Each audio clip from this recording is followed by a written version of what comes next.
Hey guys, how are we doing? Back on another video from Annie News, and we've got another ReZero cut content video, and we're covering episode 2 to 3. I'm really excited for, don't know what that accent is, really excited for season 2 later in the year, and I feel like this is a really good, nice little recap thing, at the same time seeing what was missed, and then we'll know everything that was missed, hopefully, by the time season 2 comes out. So, let's do this. Last episode, I noticed there was a bit of confusion with regards to what exactly I'm doing with this series. So, to clarify, the ReZero Cut content series is a summation of everything the anime skipped from the light novel and the manga. Yeah. Whether it be full cut scenes, missed dialogue, or lore and world building, I try to be as detailed as possible. So it just but covers that everything. also may have been why episode 1 seemed more like a summary than actual new content. So, for this episode, I'll focus less on the minor details and try to capture the more major points that were glossed over. Fair enough. Also, in the future, I'll make it clear with what was changed in the director's cut versus the original anime. For this episode in particular, there wasn't very much of that, but there was a decent amount of cut content from the epilogue. So, be sure to watch till the end so that you don't miss those important story elements. Now, let's jump right back to where we ended last time, which was after Subaru died for the second time. No. After being woken up by the apple salesman, all the memories of his previous life quickly resurfaced. Memories of the horrible things he experienced only moments ago haunted him down to his very core. He could only think of how great it would be to return to his quiet shell of a life. All he wanted to do right now was simply forget. Seeing Amelia again did help with his confusion, but also quickly went to worsen it when she appeared all tense and defensive around him, eventually leading us right back through the same sequence of events and his inevitable third death at the hands of the he decided to name Dumb, Dumber, and Dumbest. While dying for the third time, this was where Subaru began to notice that things were off. You see, up until now, Subaru hadn't yet realized that he'd been restarting every time he died. I mean, he hadn't even realized that he'd been dying. He sort of just ignored all thoughts relating to it, and tried to completely deny its possibility. But after hearing a very familiar phrase from the apple salesman one more time, it's like, oh, piece everything together. I'm restarting. He decides that a good way to verify his suspicions was to ask for the date. Currently, it was Tammuz the 14th, about halfway through this world's year. But that didn't really mean anything to him, since this world likely didn't follow a That's it. solar Yeah, that's cool. calendar. Right. That information pretty much Also, we only as a served to mark viewer his wouldn't current really point in time. take that in. Anyway, So, all the evidence not necessary he needed information. I was get why they already cut there. that. Subaru had no choice but to accept that he had the power to revive on death. To him, it was an overpowered ability that would inevitably allow him to find the correct route and win. He wanted to refer to it as a form of time travel, but he knew from manga that that was a concept which was practically impossible to explain or justify. In fact, it's apparently considered an easier feat to recreate the entire world from scratch than go back in time. But being in a new world meant that nothing was off limits. The rules of his old world could very well no longer apply to this world. So, for all he knew, anything could be possible. Subaru began to recall his past 3 lives. He compiled all the information he had and basically came to the conclusion that he should just avoid anywhere he would come across Elsa. He believed she was pretty much the type of character that always met death when you met her for the first time. So, if he wanted to live, then he figured he should just stay far away from Rom's loot cellar. But while pondering these past events, he realized that regardless of what he did, there were some things that just wouldn't change. One of which was that Felt and Rom were guaranteed to die if he just let things be. Yeah, she's gonna go there. Would it really even matter if they were gone? I mean, they were just criminals after all. It was a perplexing thought that Subaru couldn't so easily come to a conclusion on. If this was back in Japan, then he likely would have done nothing, perhaps even scoffed at their predicament. You see, living a life behind a computer screen left him devoid of compassion and pity. He would read stories of people in similar situations like this all the time, never even giving it a second thought. Because why would you? He felt there was no need to get emotional It's not real. over things like that, Until even now. finding it stupid when other people did. So, to him, it really didn't matter if a couple of people he barely knew died. Well, that's how he thought in the old world anyway. In actuality, he despised it. It was much easier to ignore these things back when he wasn't directly involved. Exactly, that's what I'm saying, But now that he was confronted with a real-life situation, he has to do something those about feelings of it. compassion and pity bore a much heavier weight. This stirred a substantial change in one of his core beliefs, spurring Subaru to act in a much more selfless manner. Now, assuming that this was a timeline where events with Amelia happened exactly the same as the first one, he rushes to the alley where he first met her. Of course, rather than Amelia, he comes across Dumb, Dumber, and And Dumbest Dumbest, instead. As it would seem, this was one of those unavoidable events. Subaru figured that the three of them had picked him as their target early on, then stalked him until he was alone. It would explain why during his third life, even though he was in a different alley, the thugs still managed to corner him. Right. So, Subaru would yell out for help, a cry which we saw no one immediately answer. Plan B was to then find an escape route. Sure, he could try to replicate the same scenario from his second life, but he didn't want to risk dying yet again. You see, there was no guarantee that he would get to Come return back, for a yeah. fourth time. He doesn't know that. remembered a saying about how Buddha only has the patience to save someone 3 times. Oh, wow. And if that Scary wasn't thought. the case, then avoiding death this time should be a top That's a priority. very scary thought. So, as he was about to turn and run, that's when Reinhard made his Hell entrance. He yes. was a man with such a daring demeanor and polished appearance that Subaru felt ashamed to even stand next to him. He thought that this man must have been chosen by God to be the embodiment of perfection. Oh wow, So, jeez. after he easily scares away the thugs, Reinhard asks where Subaru was from.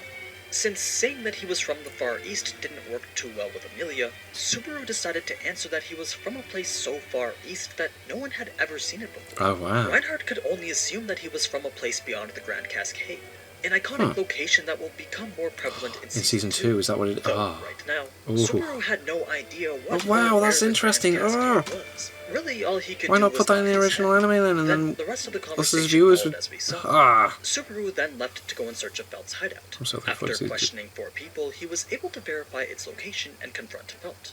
Though, instead of getting into a fight like they did in the anime, Yeah. they get straight to making a deal. But Felt wasn't just going to take Subaru straight to the loot house. Even though Subaru wanted to get the deal done as quickly as possible, Felt was still suspicious of this strange person that she just met. And that became all the more clear when Subaru realized that Felt was walking him in circles. He was well aware that the direction that they were walking didn't quite match up with how he remembered. Plus, he had Because he spotted knows the where same he's figure going, twice but now. she don't know that. Still though, he wasn't entirely sure that she was in fact leading him astray. So calling her out on it was going to be a slight bluff. Fortunately though, it worked, and it led to a change in Felt's attitude when Subaru said that he wasn't upset for being misled. He showed that he understood her situation, and he knew that all he could really do was work towards building a more trusting relationship with her. This Head did pats. get Felt to open up a bit, making Subaru realize that he had the wrong impression on her this entire time. She wasn't just some girl whose life was centered on being greedy. No, that greed was a means to an end that supports a much stronger feeling of determination.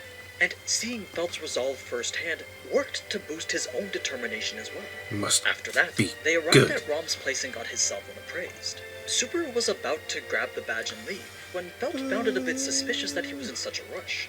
Her persistence why are you on going the so- topic of his peculiar Yeah. behavior made Subaru consider other options. He could wrestle Felt for the badge, but then he'd have to fight Rom as well.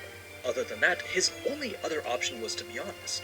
You see, he understood why Felt was being so persistent. Her desire to get the best deal was backed by her determination to leave the slums. That's why she wants refused to to get let out. herself or Rom be tricked. So, because it had now come to this, it was clear that negotiations had pretty much failed. And to make things worse, Amelia had just arrived at the loot house as well, no. bringing us to episode 3, starting life from zero in another world, covering the rest of volume 1 of the light novel. Oh wow, okay, so So, this is... how did Amelia find the loot house so fast?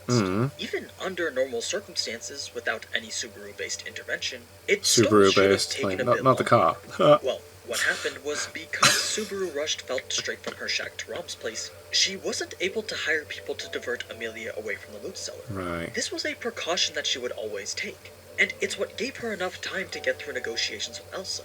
But because that didn't happen, and because Subaru wasn't distracting Amelia, she was able to find the loot house much quicker. That's why Felt thought that Subaru was working with Amelia. She couldn't help but feel that she'd been played, so she was ready to just give up the badge and leave. It was actually pretty surprising how easily Felt gave up, as if the slightest disadvantage had made her lose all hope. Regardless, the situation was slowly turning on Subaru. At least that's how it seemed until Elsa revealed herself in the shadows. no. When she began to mock Felt, Subaru was overcome by his own rage. He didn't even understand why, but all these emotions were just welling up inside of him. Seeing Felt's resolve get trampled over didn't sit too well with him either.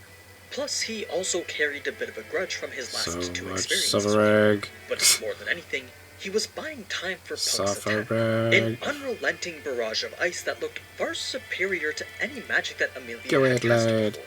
Unfortunately, Elsa's coat had a formula woven into it that allows it to block a single use of magic directed at it. So she was fine, and immediately went to engage Puck and That Amelia in a butt shot. 1v2. The thing about this situation, though, was that Elsa was at a complete disadvantage. You see, if multiple magic users are fighting alongside each other, then one just needs to defend while the other preps attacks. Yeah. It's a solid strategy that maintains both offense and defense while yeah. leaving little to no openings. This was a fact that Rom knew all too well, which is why he was so hesitant to engage Amelia in a fight. He knew the best course of action was to just not fight at all. But with Elsa in the mix now too, he felt he should at least be helping Amelia. Though the fight was just so intense that there wasn't even any room to cut in. The only opening came when Puck froze Elsa's foot, Hell yes. giving him time to release what seemed to be his ultimate move. Elsa was only able to dodge by cutting off the sole of her foot. Yeah. And luckily for her, by surviving that attack, she also outlasted Puck. The time, Meaning yeah, now he it had was to time go. for No, Rom and jump Felt in. to step in. But as we saw, Rom didn't last too long, and Subaru had to step in to save Felt. Amelia then took over the fight, while Subaru had to explain to Felt why she had to run. He was also closely monitoring Elsa's movements, noticing that she was becoming ever so sluggish. Clearly, she was expending a lot of energy. So, Subaru waited. He waited for Elsa's back to be completely turned. This would give him the opportunity to strike with Rom's club from a blind spot. And when the moment finally came, had that club been in the hands of a more experienced fighter, They probably would have got it, yeah. definitely would have worked to take out Elsa. The thing is, Elsa clearly sensed Subaru's intent to kill, and was able to easily react to his amateur attack. Still though, it brought forth enough of an opening for Felt to get away, leaving Amelia and Subaru as the only two left to fight. So, as the fight goes on, Subaru brings up the topic of Amelia's most powerful ability. She mentioned how it was truly only an absolute final option, one that supposedly relied on the power of her parents, an aspect that she didn't really like about it, so she preferred not to use it at all. But more importantly, it alludes to the potential of her bloodline, hinting at what seems to be a dominant heritage of magic ability. Now, given the situation she was currently in, the number of options left available to her were quickly diminishing. She could very well end up having to use that OP power of hers, and Subaru knew this. So all he could really do to prevent that was put forth his best effort. Yeah, like, try. Normally, he wouldn't have been much of a match for Elsa, but there were three factors in play which made it seem as if he was on equal footing with her. The first was Amelia's support. She was constantly firing ice attacks, causing Elsa to periodically retreat. The second was Elsa's lack of focus. You see, Elsa couldn't divert her full attention to Subaru. Cause she had to she's constantly survey her surroundings Yeah, to make sure she's not that getting hit by Puck didn't anything. reappear. Yeah. And finally, Subaru made sure not to put himself within lethal range of Elsa's daggers. Not because he was fighting intelligently, but because he was too scared to fully Well, yeah, he commit doesn't to get an hurt. attack. Jesus Christ. The fight wouldn't remain in that state for very long, though. Elsa's attacks were unrelenting, and she was slowly but surely gaining the edge. Luckily for Subaru, I hope we see her in a season pillar 2, of because that's the flame running burst joke, isn't it? straight Like, from she's the never seen ceiling. again. As the flame dissipated, smoke began to fill the room, and from the smoke, a shining figure with a burning aura began to emerge. It was Reinhardt. Reinhardt. You see, Felt had managed to find help, but more importantly, while she was running away, she was overcome by some unfamiliar emotions. Although she was sad about Rom, she also felt a similar amount of sadness for For Subaru. Subaru, yeah. Just by looking at him, Damn. she knew that he lived a sheltered life. He was someone who wouldn't stand a chance against Elsa. So she knew that eventually he was going to die. But why did that thought bother her so much? She only recently met him, so why in her Why heart care? does she care so much for his safety? She wasn't sure what made Head her think pats. this It was way, the head but pats. whatever it was, it kept her running until she was able to find help. Little did she know that this very moment would end up changing the fate of the world. Oh. Back at the loot cellar, Reinhardt was fighting Elsa. It actually takes her away, Though doesn't it, as well? I don't think that you could even call it a fight. To the eyes of Subaru, every fantastical thing he'd experienced so far in this new world paled in comparison to how extraordinary Reinhardt was. Reinhardt was, yeah, He was he's a quite beast. literally on an unfathomable level of power. Even while using a vintage sword that was wasting away in Rom's loot cellar, it was as if he was able to enhance it and use it to its utmost potential. His technique seemed to optimize on everything. Cool. His movements, his speed, his power, they were all nothing Take short that, of woman. perfection. But even with all of that, Elsa wasn't going to go down that easily.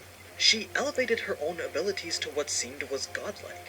She began to move so quickly that the only thing Subaru could track was the sparks from when their blades collided. The time eventually came for Reinhardt to reveal his true swordsmanship.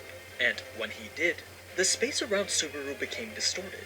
Not only was the room beginning to warp, but the temperature also began to drop. Cool. Amelia felt the need to lean Get on it? Subaru's Dropped? shoulder. Cool. She seemed to have come up with a sudden Mine fear, today. and her face showed she was in pain and out of breath. Reinhardt's interference with the mana in the room was having a negative effect on Amelia's well-being, thus why she needed Subaru for support. Light began to fill the room until all anyone could see was pure white. It felt as if the entire world was shifting. Then, when the light cleared, the distortions in space Subaru had seen were returning themselves back to normal. It was as if his attack had sliced through the very fabric of space. But even something like that wasn't enough to kill Elsa. She emerged from the rubble, then used her knife as a decoy to divert Reinhardt's attention, giving And her she enough ran time to away. get away. Everything after this was pretty much spot on. So we can skip all the way to after Subaru passes out, which brings No, us 'cause now his to the epilogue. Belly got cut. As Reinhardt stared towards the faint blue light given off by the moon, he related its radiance to water magic, the element of healing. He was both tense and worried at the same time, filled with regret as he shouldered all the blame for what had happened to Subaru. Only after Amelia told him that her healing was done was he finally able to let out a sigh of relief. He then immediately apologized for allowing such a thing to happen, kneeling in preparation for any punishment that Amelia was ready to demand of him. It was the most sincere form of apology that any knight could offer, but Amelia wasn't too fond of it. She never understood why knights like him would go so far as to try to take responsibility for every bit of suffering a person experiences. So Even much though it suffering. may not be the most chivalrous, Amelia found Subaru's method of demanding a reward after having saved her to be more appealing. So she found it frustrating that Reinhardt would want to be punished even though he had saved everyone. Yeah. And with the way she phrased this, Reinhardt couldn't help but feel like he was being belittled. She spoke in such a grand manner that he could only assume it was because she was one of the chosen ones. That being the case, her safety was also a priority. So Reinhardt insisted that he have his knights escort her home. Considering everything that had happened, Amelia felt that that would be the safest option as well. Now, with nothing else to talk about, Reinhardt examines what was once the loot cellar, a building that he pretty much ruined on his own. The thing is, all this damage was because he was unable to control his own power. He made a slight miscalculation, and that resulted in the whole loot cellar being cut in Wow. half. So he can't. Had he miscalculated by even more, then the whole stuff Everything could would have just been like, wow. Oh my. That's just the type God. of power that Reinhardt was dealing with, and he knew that he had to be more careful next time. Amelia then went over That's to crazy. talk to Felt, and while they were trying to make things right between them, Felt declared that she had zero intention of turning over a new leaf. Thievery was part of her life. It's how she got by, and she had no So why would plans she on stopping change? that. Yeah. It was a difficult sentiment for Amelia to accept, but she understood that this was the hand Felt was given. Here was this 15-year-old girl doing everything she could to get by. So who was she to judge her way of life? Yeah. Similarly, Reinhardt also felt pity. Even though it was his duty as a knight to prevent those crimes, he could only look on in silence. How could he Excuse rebuke me. Felt's way of life without providing a proper alternative? Oh, The and capital that's was an yeah. unforgiving place, and Reinhardt knew that Felt wouldn't be able to survive there.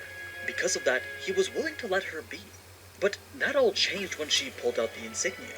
It was only for a brief moment, but what he saw was a familiar flash of a red cross. Reinhardt sifted through his memories until finally finding the one that he wanted. Then, with a grip that could bend steel, he grabbed Felt by the wrist and insisted took her that she away. go with him. Yeah. Of course she was reluctant, so Reinhardt was forced I to loved render it when her she came back. unconscious by And it was just like, draining whoa, the power whoa, from her whoa. body, Okay, cool. likely in a similar manner to when he affected Amelia by absorbing all the nearby mana. Now, when the badge was returned, on it could be seen a dragon that represented the state symbol of the Dragon Friend Kingdom of Lagunica. While in Reinhardt's hands, the red jewel in the center only gave off a dull glow. But when passed off to Amelia, it began to shine bright, as if it knew it was in the hands of someone who was its rightful owner. That was the indication that Reinhardt needed to act, setting much larger things into motion. And with that, we end episode There's 3. more going on than I Hopefully, this time I realised. didn't go too overboard with the details. I mean, I'd love to know if you think that I should keep trimming it down or maintain this level That of was detail. class. I like that. Whatever it is, though, just feel free to let me know in the comments so that I know for next time. Anyway, as always, thank you so much for watching, and if you enjoyed this type of anime content, then you already know what to do. So, until next time, Ciao. That was class. That was really good. I like this ReZero cut content stuff. It's awesome. It's boss. It's cool. Reminds me of the show.